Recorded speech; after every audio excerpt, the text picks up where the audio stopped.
Hello friends, welcome to my YouTube channel maths plus learning, जहाँ पे हम लोग एनसीईआरटी के क्वेश्चंस कर रहे हैं। और हम लोगों ने एक्सरसाइज 10.3 के फर्स्ट टू क्वेश्चन नंबर 9 तक कर लिया है and moving on with question number 10 and onwards. तो हम लोग क्वेश्चन नंबर 10 कर रहे हैं। देखो इसमें क्या दे रखा है।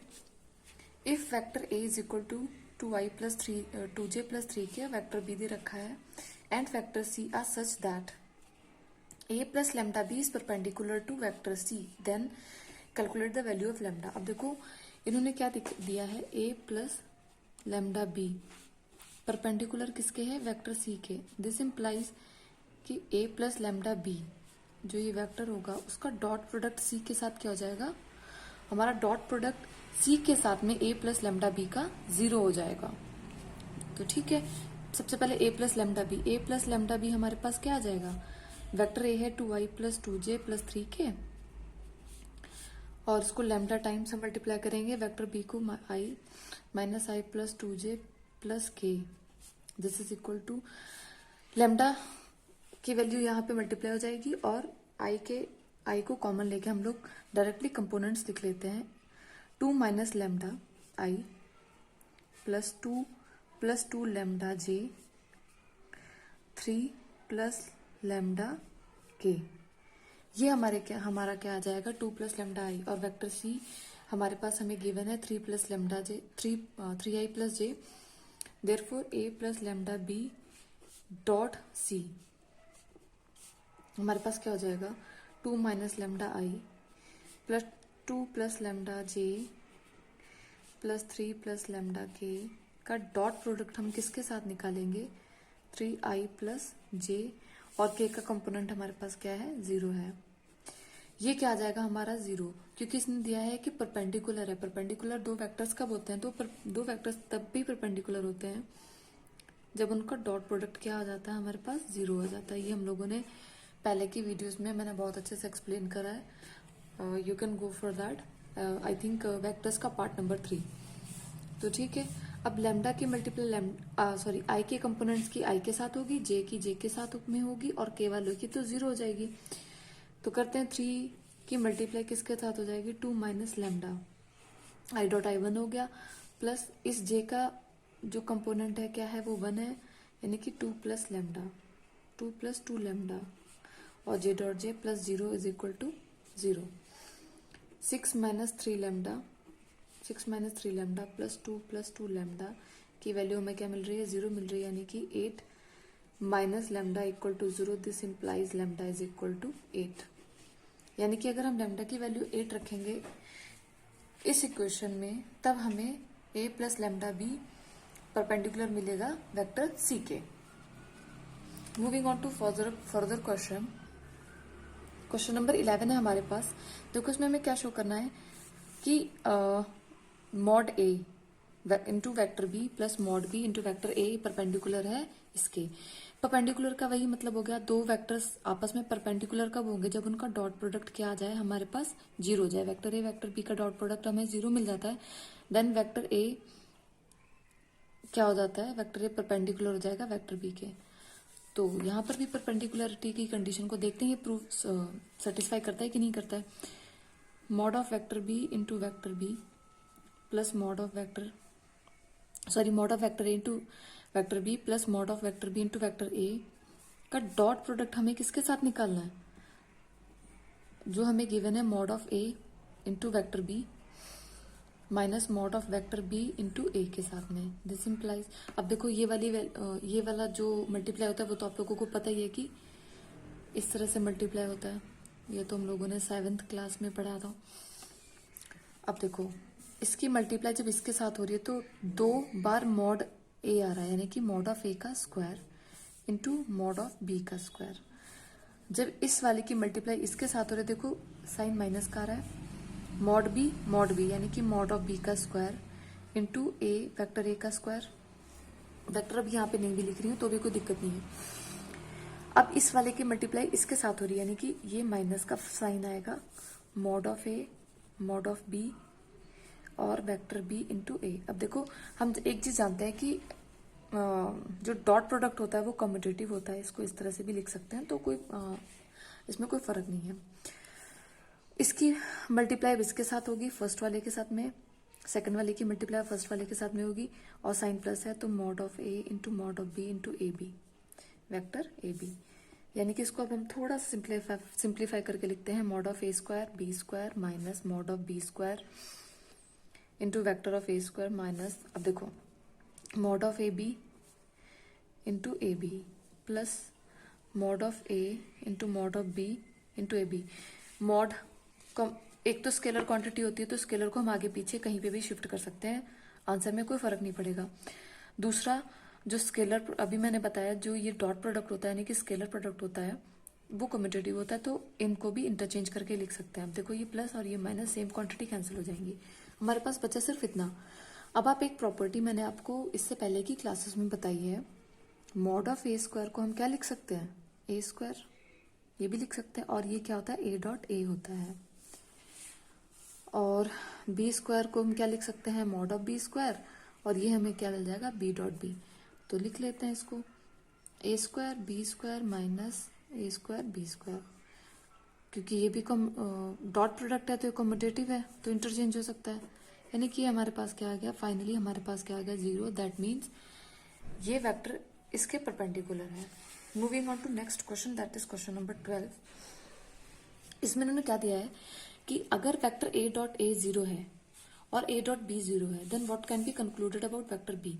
अब देखो वेक्टर ए डॉट ए 0 कब होगा, किसी भी वेक्टर की खुद के साथ मल्टीप्लाई, अगर यहाँ पे क्रॉस होता तो कोई भी वेक्टर ए हो सकता है, लेकिन यहाँ पे डॉट प्रोडक्ट है, ये तभी पॉसिबल है अगर वेक्टर ए हमारे पास क्या आ जाए, 0 आ जाए। वेक्टर क्या हमारे पास ए आ जाए, 0 आ जाए, यानी कि इसका सिंपल सा मतलब ये हो गया, देखो vector A cross vector A हमेशा 0 होता है, किसी भी वेक्टर की खुद के साथ क्रॉस मल्टीप्लाई 0 होगी, क्योंकि साइन यहाँ पर होगा साइन 0 डिग्री, साइन 0 डिग्री क्या होता है, 0 होता है। लेकिन ए डॉट ए तभी पॉसिबल है 0 होना जब ए खुद एक 0 वेक्टर हो, यानी कि क्या हो, हमारे पास वेक्टर है, क्या है, हमारे पास 0 वेक्टर है। अब 0 की मल्टीप्लाई डॉट प्रोडक्ट हम किसी भी एनी वेक्टर के साथ निकाल दें, suppose b1i plus b2j plus b3k, ये हमें हमेशा 0 मिलेगा।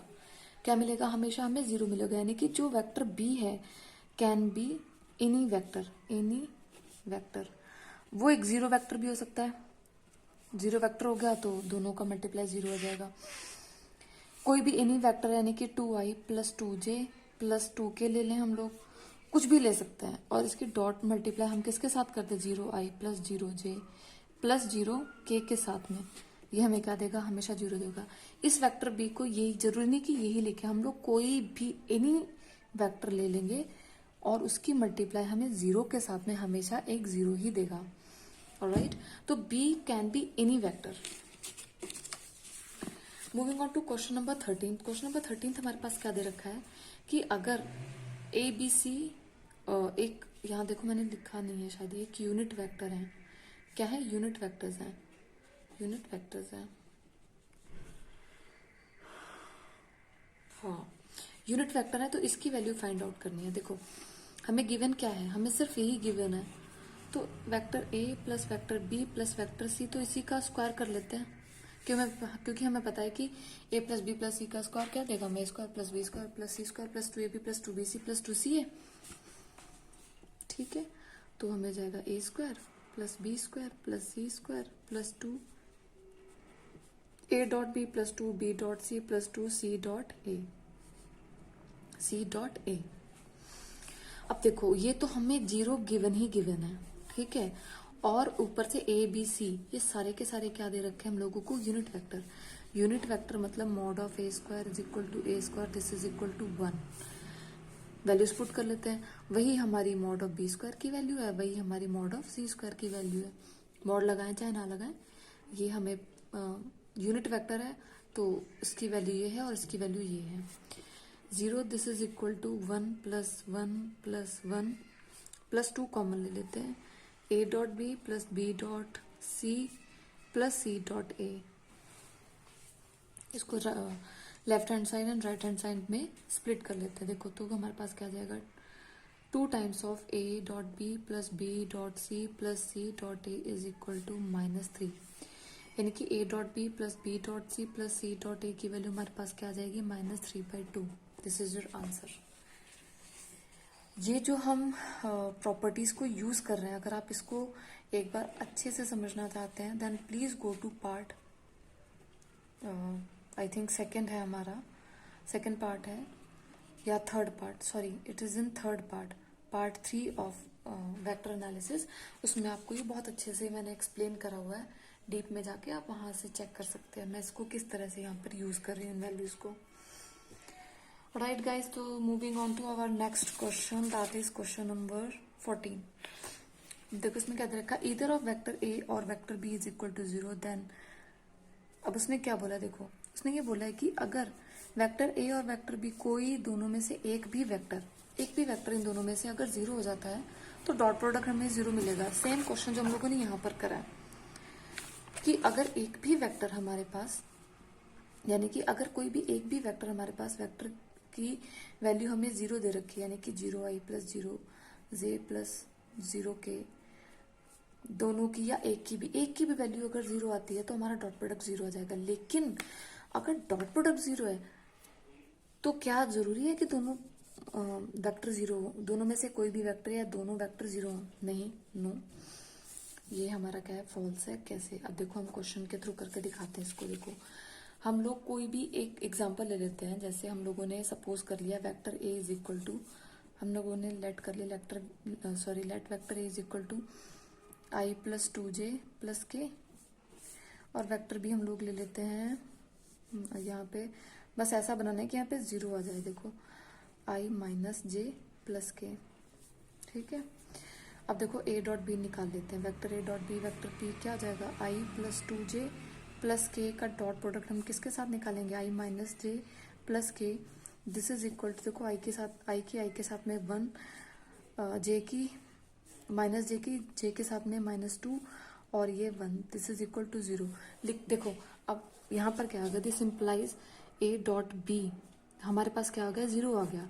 बट हमारा वेक्टर a क्या है, i प्लस 2j प्लस के है, यानी कि वेक्टर a का मॉड हमारे पास क्या आ रहा है, √4 + 1 + 1 6 आ रहा है, और वेक्टर b का मॉड हमारे पास क्या आ रहा है, √3 आ रहा है।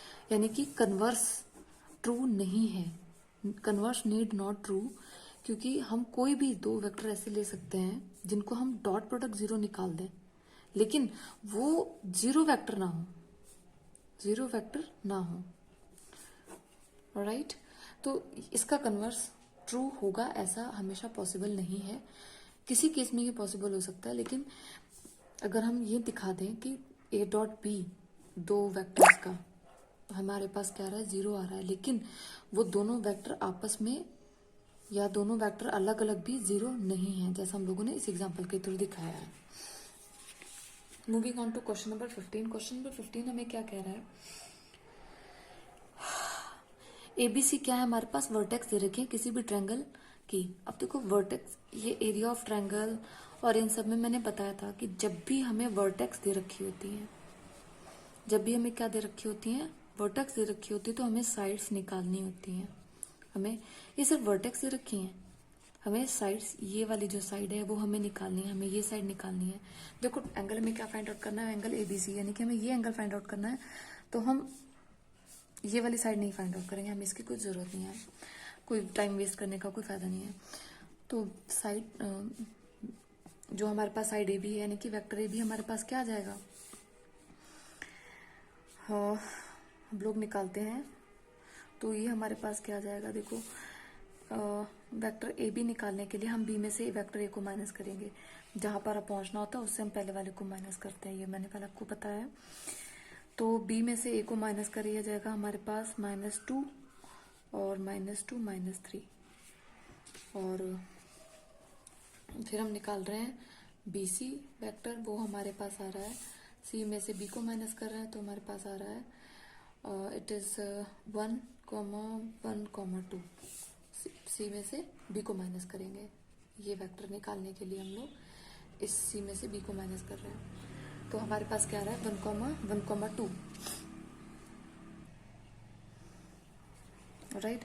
अब यहीं पे हम लोग क्या निकाल लेते हैं, यहीं पे हम लोग इसका मॉड भी निकाल लेते हैं। तो मॉड ऑफ वेक्टर बी हमारे पास क्या आ जाएगा, under root of 4 + 4 + 9 this is equal to, देखो जरा 4 + 4 + 9 दिस इज इक्वल टू 9 तो 17। और mod of vector B C हमारे पास क्या आ जाएगा, क्योंकि हमें एंगल निकालना है तो हमें मॉड की भी जरूरत पड़ेगी। 1 + 1 + 4 दिस इज इक्वल टू √6। अब देखो हम एंगल हमारे पास क्या होता है, एंगल कॉस थीटा, हमारे पास एंगल क्या होता है कॉस थीटा की वैल्यू क्या होती है। अगर हम सपोज इसको वेक्टर ए मान ले, इसको वेक्टर बी मान ले, क्योंकि हम फॉर्मूले बहुत इजी हो जाएगा हमारे लिए।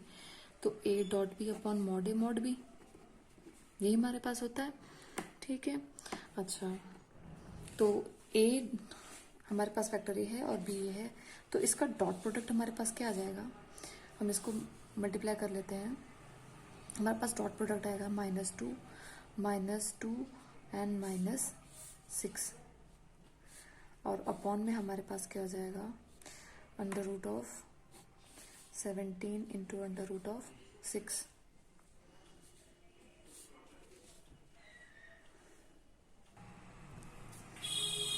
राइट, तो ये हो जाएगा हमारे पास -10 अपॉन अंडर रूट ऑफ 17 की 6 के साथ मल्टीप्लाई करेंगे 102। लेकिन एक minute, I think I have did something wrong, sorry guys, मैंने ध्यान ही नहीं दिया। जब भी हम एंगल निकालते हैं किसी भी चीज का, तो वो वेक्टर क्या होना चाहिए, हमारे पास को इनिशियल वेक्टर होने चाहिए। को इनिशियल वेक्टर मैंने आपको पहले ही बताए थे, यानी कि वो दोनों एक दूसरे से दूर जाने चाहिए, उनका स्टार्टिंग पॉइंट सेम होना चाहिए। ठीक है, तो ये वेक्टर इस तरफ को जाएगा और अगर ये वेक्टर इस तरफ को जाएगा तो हम यहाँ पर जो भी वेक्टर निकालेंगे, देखो सब गड़बड़ हो गया, तो ये वो वेक्टर हमारे पास होगा वेक्टर बी ए। या जब वेक्टर बी ए निकालेंगे, यानी कि ए में से हम बी को माइनस करेंगे, क्योंकि हम ए पे पहुंच रहे हैं बी से, हमें ये एंगल निकालना है ना इस तरफ। ठीक है, तो ये वेक्टर, ये हमारे पास जो लाइंस होनी चाहिए वो क्या होनी चाहिए, हमारे पास को इनिशियल लाइन होनी चाहिए, यानी कि को इनिशियल वेक्टर होने चाहिए। अगर को इनिशियल वेक्टर होंगे तो वो इस डायरेक्शन में जा रहे होंगे, ना कि ये इस तरफ को आ रहा होगा। अब देखो यहाँ पे फिर ये वेक्टर बी ए होगा, लेकिन यहाँ पर ये प्लस हो जाएंगे सब। अगर ये प्लस होंगे तो मॉड पे तो कोई फर्क नहीं पड़ेगा, लेकिन ए डॉट बी जो हमारा है वो फिर हमारा पॉजिटिव होगा, क्योंकि ये सब पॉजिटिव होंगे। तो ये this implies cos inverse is equal to 10 upon under root 102, 102। अब देखो यही ये बात है कि जब भी हम थीटा एंगल निकालेंगे किन्हीं भी दो वेक्टर का, मैंने पता नहीं क्यों ध्यान नहीं दिया, आई थिंक मैं कुछ और मुझे लग रहा है मैं ये प्रूफ करने के चक्कर में थी कि इक्विलेटरल ट्रायंगल है ध्यान नहीं दिया कि मुझे एंगल निकालना है। जब भी हम थीटा एंगल निकालेंगे, आप हमेशा ध्यान रखना, तो वो वेक्टर क्या होने चाहिए, हमारे पास वेक्टर कैसे होने चाहिए, को इनिशियल वेक्टर होने चाहिए। Right, now moving on to question number 16 of this exercise 10.3 we have, ये हमारे पास कैसे हैं 3 पॉइंट्स हैं। मैंने को लीनियर पॉइंट्स की एक मतलब को लीनियर पॉइंट्स के ऊपर एक पूरा वीडियो बनाया हुआ है, आप वहां से चेक कर सकते हैं। देखो यहाँ पर सिंपल, इससे पहले की वीडियो में भी मैंने कोलिनियर के ऊपर डिस्कशन किया है थोड़ा सा। अब देखो हमें क्या करना है, इन पॉइंट्स को कोलिनियर प्रूफ करना है। तो इसके लिए हम क्या करते हैं, सपोज ए बी सी इस तरह से लिख लेते हैं, 1 2 और 7 इसके ए का जो पॉइंट है, और 2 6 और 3 बी का, और 3 10 और -1। अब देखो कॉलिनियर के लिए हमें क्या प्रूव करना होगा, अगर हम वेक्टर ए बी निकाल लेते हैं और वेक्टर बी सी निकाल लेते हैं, अगर इसकी लेंथ दोनों को ऐड करके, यानी कि सपोज ये वेक्टर ए और ये वेक्टर बी, मैं बार बार वेक्टर ए वेक्टर बी इसलिए करी क्योंकि इसमें हम लोग फॉर्मूले पढ़ते हैं तो हमें हमेशा याद से रहते हैं। हम वेक्टर ए निकाल ले, वेक्टर बी निकाल ले, अगर mod of vector A plus B, यानी कि यहां से यहां तक के पॉइंट की जो लेंथ है, मॉडुलस क्या होता है, लेंथ होता है, तो vector A plus vector B की लेंथ अगर हम vector A plus vector B के इक्वल प्रूव कर दें, तो ये क्या हो जाएगा, हमारे पास कॉलिनियर हो जाएगा। यानी कि इस पॉइंट से यहाँ तक की डिस्टेंस प्लस इस पॉइंट से यहाँ तक की डिस्टेंस अगर हम ये प्रूफ कर दे कि वो यहाँ से यहाँ के लास्ट का जो पॉइंट है वहां तक के इक्वल है, तो वो हमारे क्या हो जाएंगे, कॉलिनियर पॉइंट्स हो जाएंगे। तो ठीक है, वेक्टर ए निकाल लेते हैं। वेक्टर ए हमारे पास क्या हो जाएगा, बी में से ए को माइनस कर लेते हैं। तो वेक्टर ए हमारे पास क्या हो जाएगा, 1,4,-4। और वेक्टर बी हमारे पास क्या हो जाएगा, इसमें से इसको माइनस करेंगे तो वेक्टर बी हमारे पास क्या हो जाएगा, 10 में से 6 क्या, 4,-4। ये हमारे पास आ जाएगा ये। अब देखो मॉड ऑफ वेक्टर ए क्या हो जाएगा हमारे पास, मॉड ऑफ वेक्टर ए हमारे पास क्या हो जाएगा, √16 + 16 + 1 this is equal to 33। And mod of vector B हमारे पास क्या हो जाएगा, सेम 16 + 16 + 1, क्योंकि सेम है हमारे पास √33। अब हम mod of vector A plus B निकाल लेते हैं। ऑलराइट, या हम ऐसे, हाँ चलो ठीक है, mod of A plus B, यानी कि इस वेक्टर से यहाँ तक की डिस्टेंस हम पूरी निकाल लेते हैं। तो वो हमारे पास क्या आ जाएगी, 3 में से इसको माइनस करेंगे 2, 10 में से इसको माइनस करेंगे 8, -1 में से इसको माइनस करेंगे -8। This is equal to √4 + 64 + 64, this is equal to 12, 132। 132 को हम लोग क्या लिख सकते हैं, 2 × 4, 2 × 33, दिस इज इक्वल टू 2√33। ये तो हमारे पास ये आएगा। अब हम mod of A plus B देखें तो क्या हो जाएगा, mod of A plus mod of B. क्यों, क्योंकि ये हमारे पास क्या है, 2√3 और ये हमारे 33, और ये हमारे पास क्या है, √33 plus √33, this is equal to 2√33। ये हमारी कॉलिनियरिटी की कंडीशन है। अब यहाँ पे आप इसका ट्रिकी सोल्यूशन देख लो। देखो अगर हम एग्जाम में जा रहे हैं तो हम ये सब प्रूफ नहीं करते हैं। एग्जाम में कॉलिनियरिटी के लिए क्या देखते हैं, इन पॉइंट्स का अगर हमें डिटर्मिनेंट 0 मिल जाता है, यानी कि इस पॉइंट का अगर हम डिटर्मिनेंट क्या निकाल लें, 0 निकाल लें, तो वो हमारे पॉइंट्स क्या हो जाएंगे, कॉलिनियर। यानी कि अगर हम डिटर्मिनेंट सपोज ए या कुछ भी लिख लें यहाँ पे, अगर हम डिटर्मिनेंट इसका हमारे पास 0 आ जाता है, =0, तो वो कॉलिनियर है।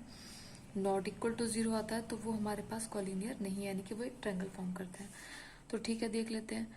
यहाँ पे 1 -6 -30 -2 -2 -9 और +7 में क्या हो जाएगा, 20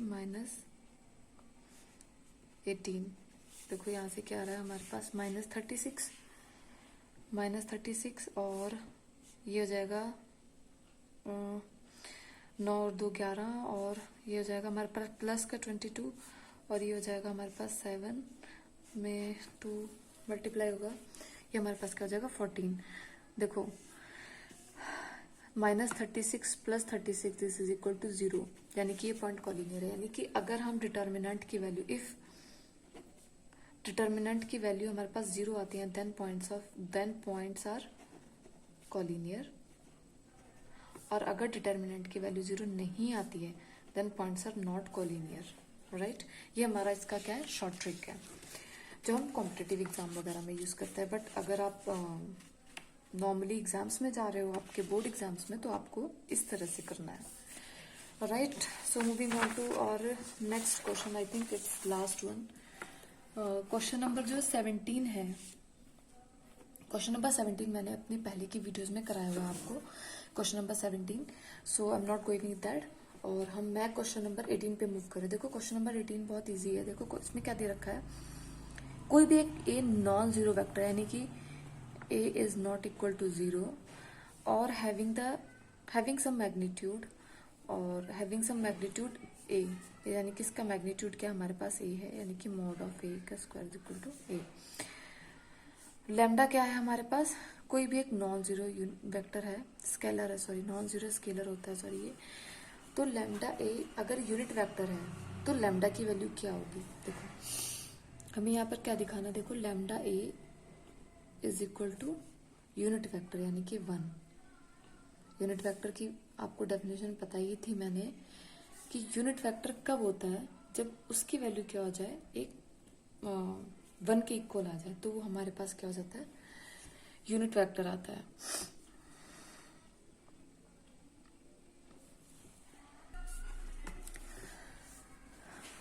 इसमें क्या दे रखा है, इसका यूनिट वेक्टर। अब देखो यूनिट वेक्टर ये है, यूनिट वेक्टर का मतलब होता है कि उसका मॉड किसके इक्वल है, 1 के। अब देखो ए का मैग्नीट्यूड इन लोगों ने ऑलरेडी दे दिया है।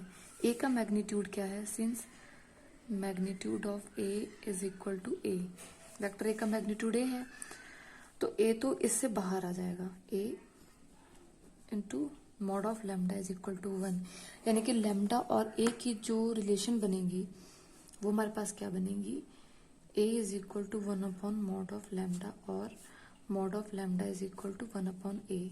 ये हमारा क्या बनेगा, सॉरी, हमारा इनका रिलेशन बनेगा। आपको पता है यूनिट वेक्टर क्या होता है, जिसका मॉडुलस 1 हो जाए वो हमारा क्या होता है, यूनिट वेक्टर होता है।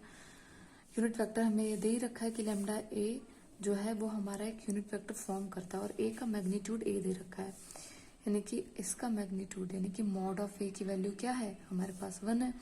अगर मॉड ऑफ ए की वैल्यू 1 है हमारे पास, तो मॉड ऑफ ए, इसको हम ऐसे भी तो लिख सकते हैं, lambda A into mod A equal to 1। Mod A की वैल्यू, वेक्टर ए की वैल्यू क्या है हमारे पास, ए दे रखी है, और फिर हमारे पास लैम्डा क्या बचेगा, सिर्फ लैम्डा का हमारे पास मॉड बचेगा जो हमारे पास 1 के इक्वल है। यानी कि ये रिलेशन है। आप देखते हैं इसमें क्या रिलेशन है। आई थिंक ये ऑप्शन मैंने गलत लिखा है, ये ऑप्शन नहीं होगा। ऑप्शन हमारे पास क्या हो जाएगा, A is equal to 1 upon mod of lambda, क्योंकि ए का मैग्नीट्यूड तो उन्होंने ऑलरेडी, ए वेक्टर ए का मैग्नीट्यूड ए दे ही दिया था उन लोगों ने, तो हमारा ये आंसर होगा। आई होप आपको 10 पॉइंट एक्सरसाइज 10.3 अच्छे से समझ में आई होगी। Keep on working hard, because if you work hard then there is nothing that you can't achieve. So keep on moving, and please do like and subscribe my channel, like and subscribe, and please do not forget to share with your friends. Thank you.